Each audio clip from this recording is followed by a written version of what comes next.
Alioune Badara Thiam, connu sous le nom d'Akon, s'est vu attribuer 55 hectares à Mbodiène pour réaliser son projet de ville futuriste Akon City.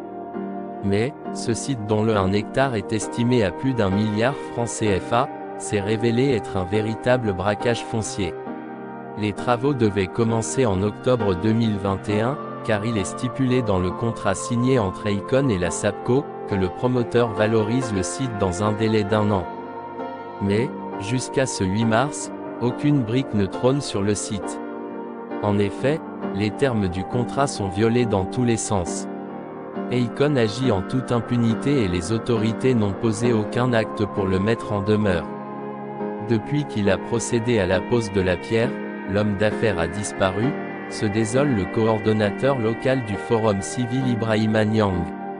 A signalé que 6 milliards de dollars, environ 3600 milliards de francs CFA, ont été annoncés pour la réalisation de ce projet. Ce n'est pas tout. Akon City, au cœur d'une tempête judiciaire aux États-Unis.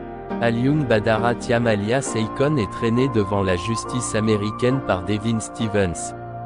Ce directeur musical qui a travaillé avec des musiciens tels que Jay-Z, Destiny's Child, Usher et Pink poursuit Akon depuis 2021 pour une dette de près de 4 millions de dollars empruntée dans le cadre de son projet de ville futuriste dénommé Akon City.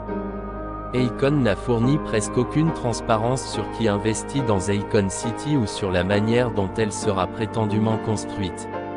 Par conséquent, Akon City est probablement une arnaque, a écrit Movit, citant l'affidavit de Thomasson. De plus, il existe peu d'informations sur le fonctionnement de la crypto-monnaie et elle est promue avec des tirages au sort et des jetons, qui sont caractéristiques d'un système de marketing à plusieurs niveaux, affirme-t-il. En Ouganda, les habitants s'opposent à Akon City. Dans ce pays, Akon s'est vu attribuer un mile carré, environ 2,6 km², dans le sous-comté de Mpunge dans le district de Mukono en Ouganda, pour réaliser son projet de ville futuriste, Akon City, mais les habitants de ce comté sont contre le déménagement.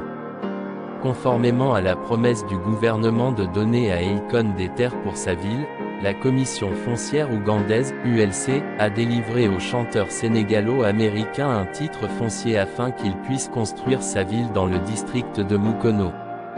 La terre qui a été donnée à Akon est sous le registre de pleine propriété et appartient à la commission foncière ougandaise. Cependant, si Akon prend le terrain et construit une ville ou se propose de le construire, plus de 1000 habitants des villages de Bulbi, Sango, Mbazi et Lulagwe